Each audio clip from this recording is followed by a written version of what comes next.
ChatGPT said. The first signal from the stars came not with violence, but with arrogance. 1,000 ships broke the veil of night, their hulls glimmering with the light of distant suns. They arrived as conquerors, their transmissions bold, confident, dismissive. To them, Earth was a prize already claimed, a jewel to add to their empire. Their voices rolled across the networks, translated into every tongue. Surrender, obedience, and servitude were the only options. For them, this was routine. They had crossed the void countless times, crushing lesser civilizations, harvesting worlds without resistance. They believed humanity would follow the same pattern: fear, submission, assimilation. They expected panic, desperation, pleas for mercy. Instead, what they received was silence. And then, a single message. The transmission came without flourish, without threat display, without visible emotion. A human voice, calm and steady, spoke into the void. Leave now. This is your first and last warning. No elaboration, no bargaining, no hysteria. Just words dropped like stone into still water. For a moment, it unsettled them. Empires thrive on predictable reactions, and this was not what they had anticipated. Some commanders exchanged uneasy glances, wondering why a supposedly fragile species would choose defiance. Others laughed, dismissing it as bravado born of ignorance. Their analysts pored over humanity's history, combing through centuries of wars, revolutions, and endless conflict.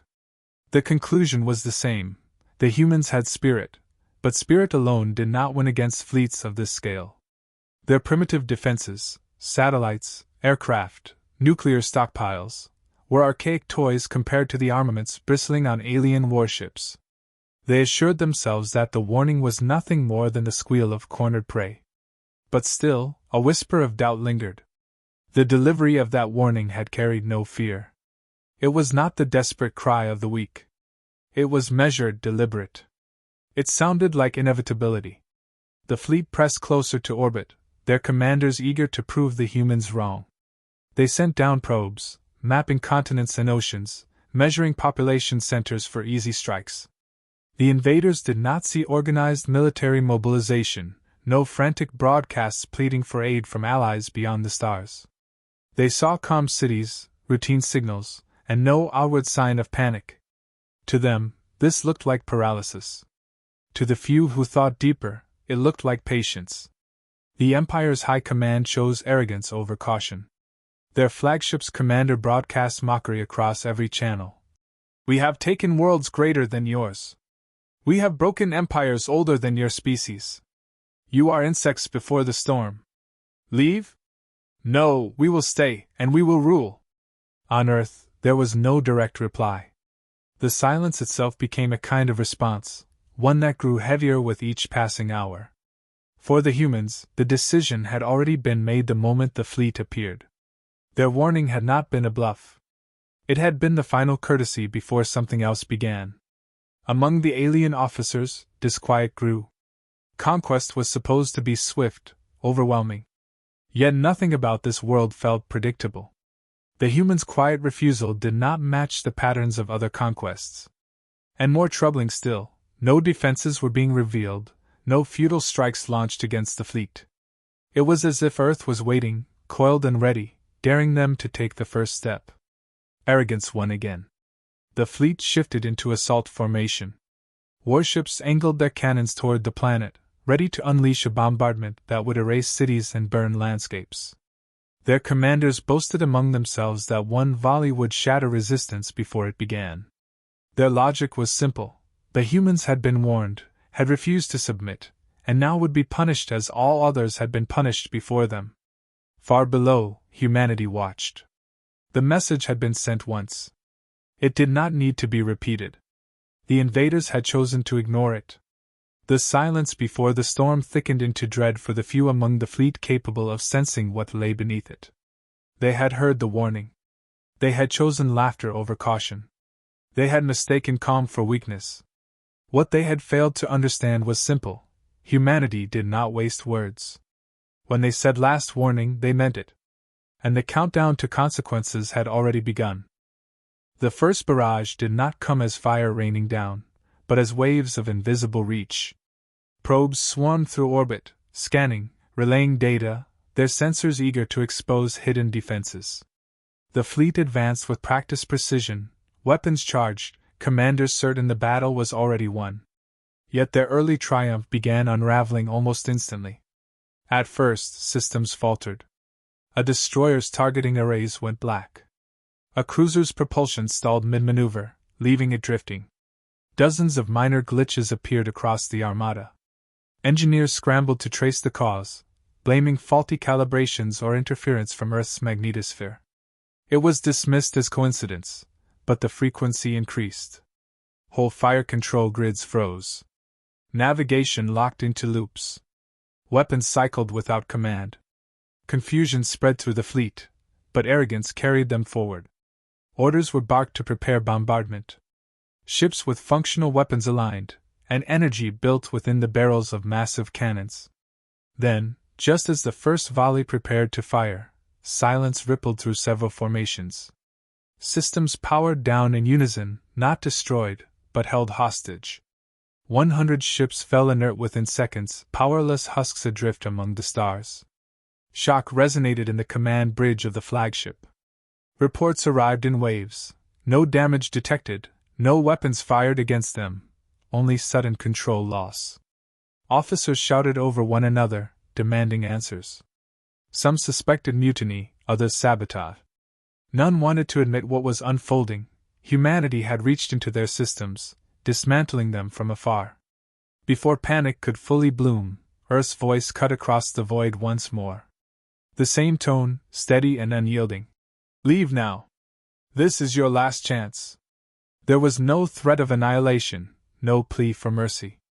Just finality. To the invaders, it sounded like inevitability given form.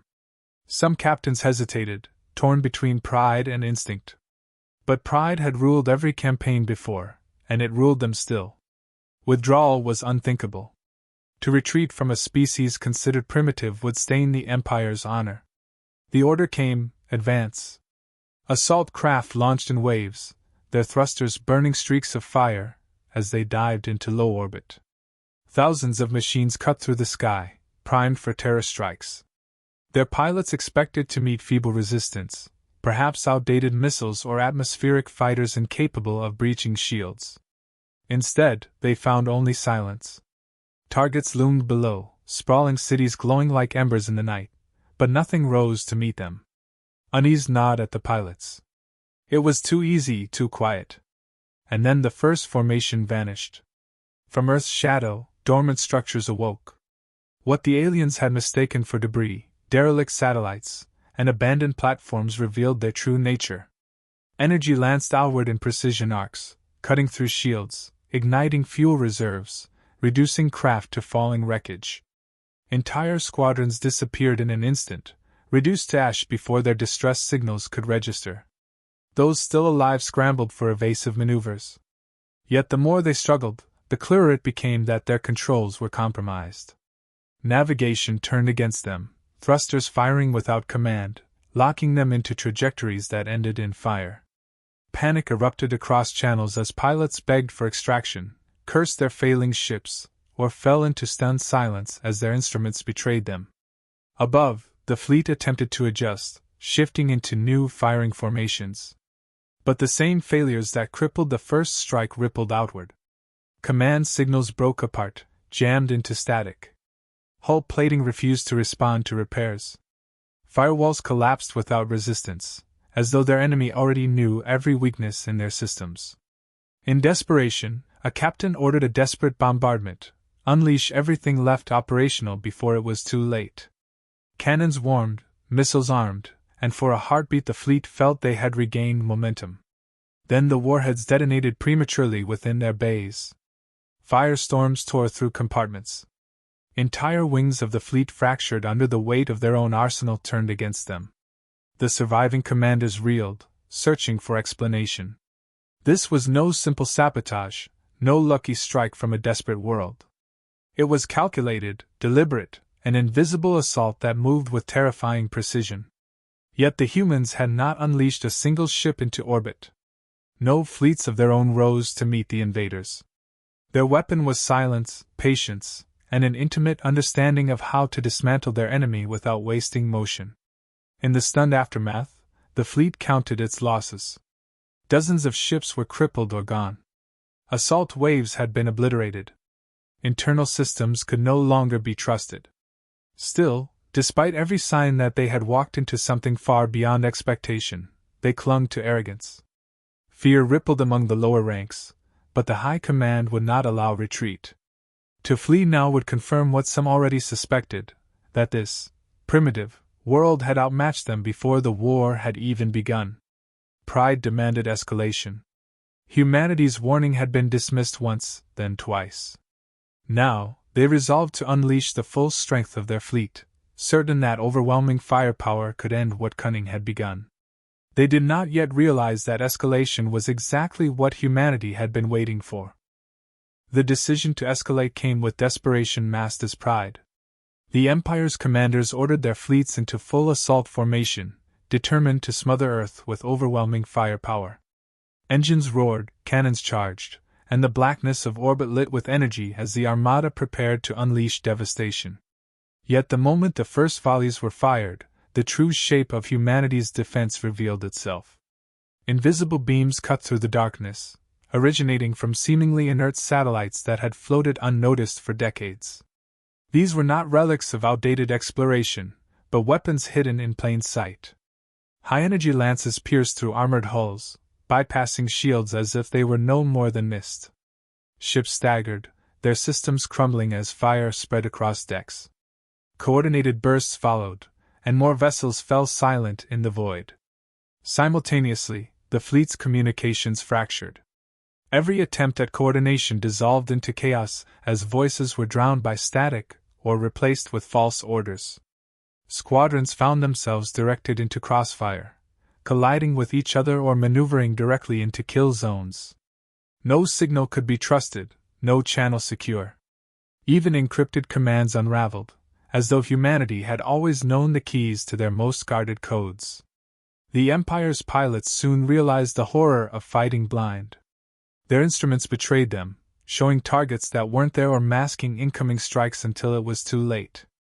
Entire wings dissolved in confusion, pilots screaming into channels that no longer reached their commanders. What should have been a unified assault collapsed into fragments of isolated groups, hunted one by weapons they could not see. Every attempt to regroup only worsened the slaughter. Earth's defenses struck not with brute force but with unnerving precision, dismantling ships in ways designed to maximize fear. Engines were disabled, leaving warships adrift while their crews awaited the inevitable. Life support systems flickered and died, forcing soldiers to confront the cold emptiness of space before fire consumed them. Humanity was not simply defending, it was demonstrating control over every battlefield variable. Among the surviving officers, disbelief hardened into dread. They had expected primitive weapons, nuclear warheads perhaps, desperate volleys of missiles that could be intercepted with ease. Instead, they faced an enemy capable of weaving invisible threads through every aspect of their assault. Cyberwarfare tore through their systems faster than engineers could patch. Energy strikes bypassed shielding technologies the Empire had relied on for centuries. The humans were not reacting, they were orchestrating. In the flagship's command chamber, silence weighed heavier than panic. The realization dawned that this species had prepared for them long before their arrival. Earth had not scrambled in desperation at the sight of the fleet. It had waited, patient, watchful, knowing exactly how the enemy would advance. The warning had not been a bluff, nor defiance born of ignorance. It had been a statement of fact. Across the fleet, captains pleaded for clearer orders. Some demanded retreat, others urged reckless charge. But consensus never came, because consensus was impossible under the humans' grasp of their networks. Every second of indecision was met with another precision strike, another vessel erased from the stars. The voice of humanity returned once more, cold and absolute. "You should have listened." That single phrase rippled across every surviving channel, carrying no anger, no satisfaction, only certainty. For the first time, the Empire's warriors understood the scale of their mistake. They had dismissed humanity as prey, But Prey did not wield the power to twist fleets into disarray, to seize control of alien war machines as if they were toys.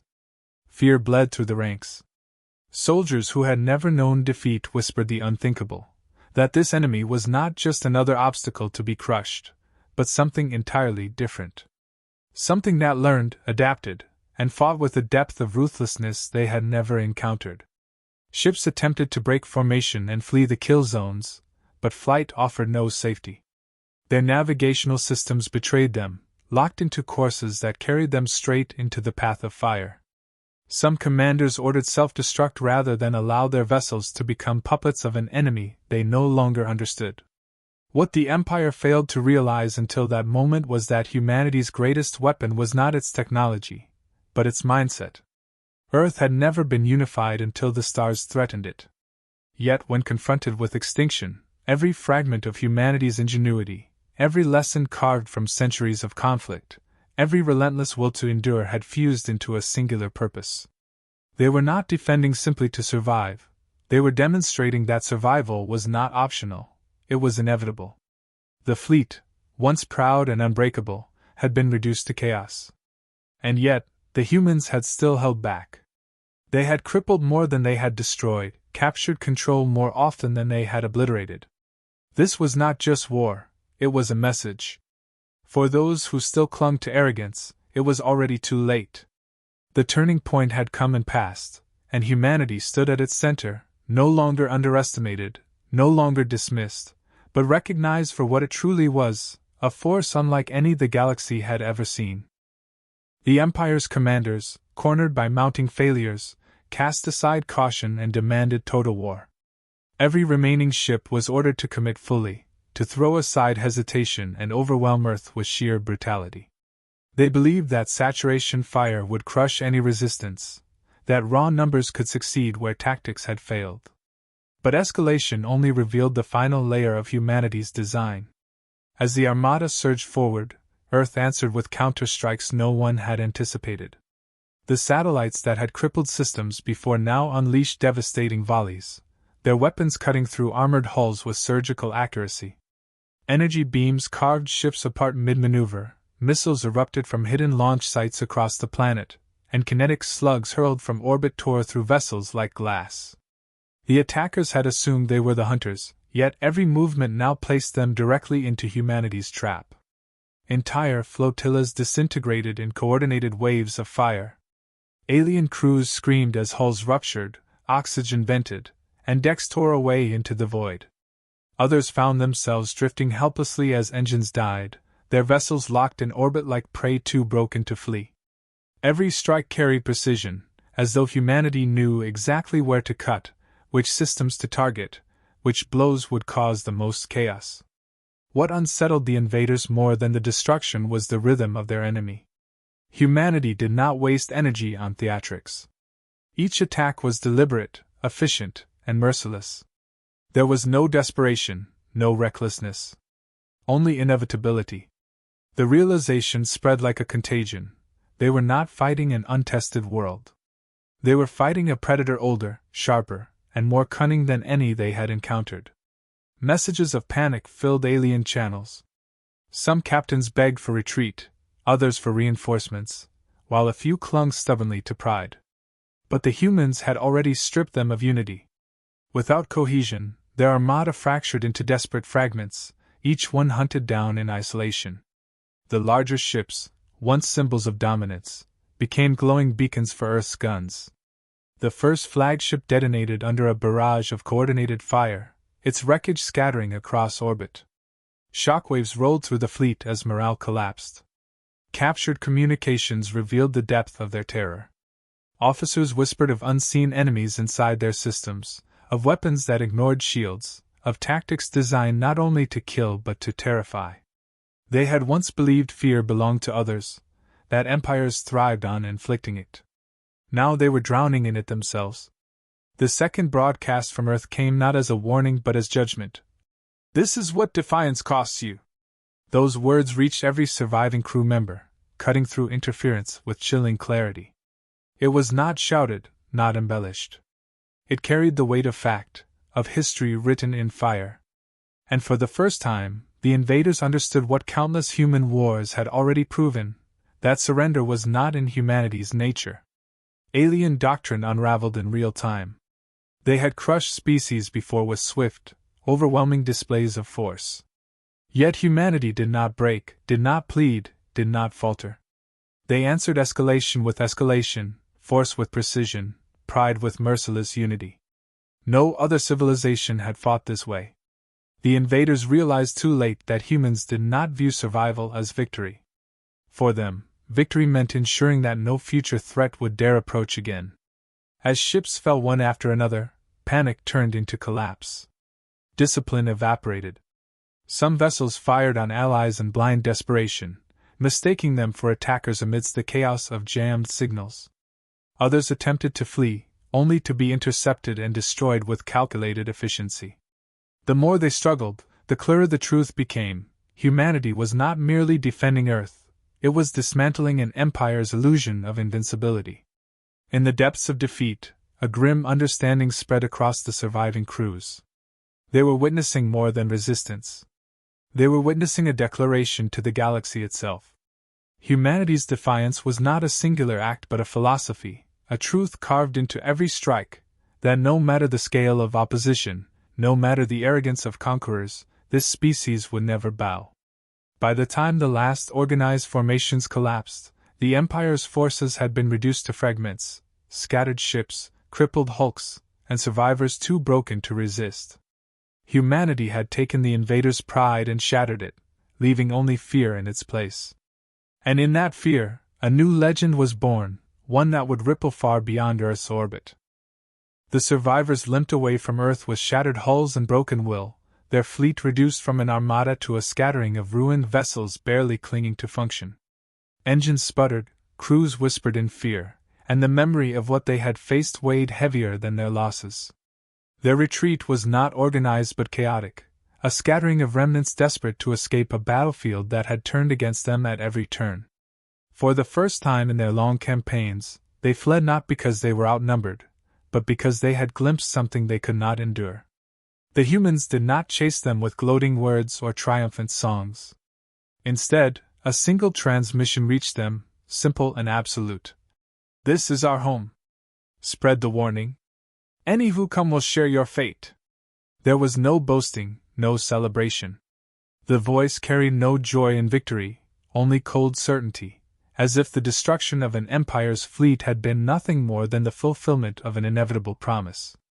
Across the surviving ships, silence followed the message.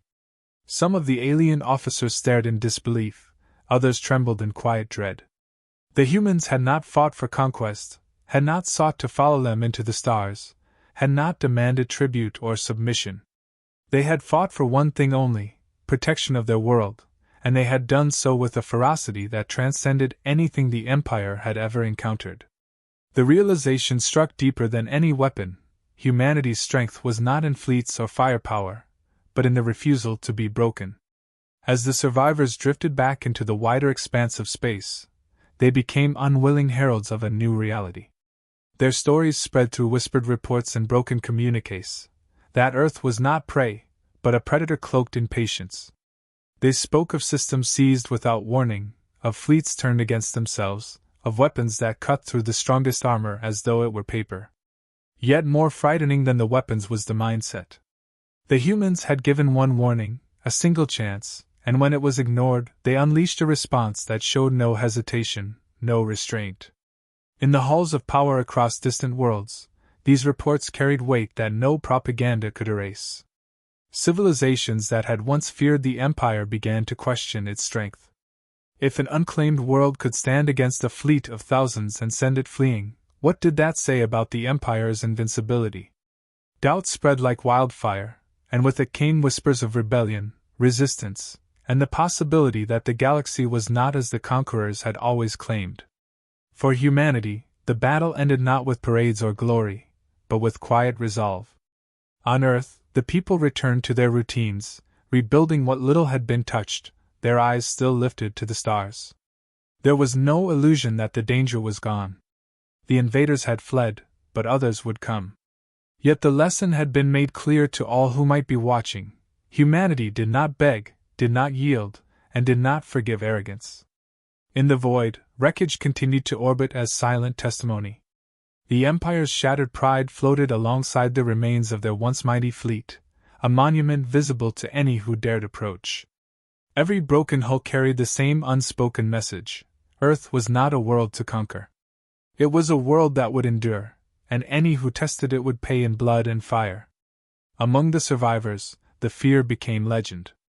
Some called humans monsters, others called them demons wrapped in flesh, but all agreed on one truth: they were a species that turned weakness into a weapon and patience into terror.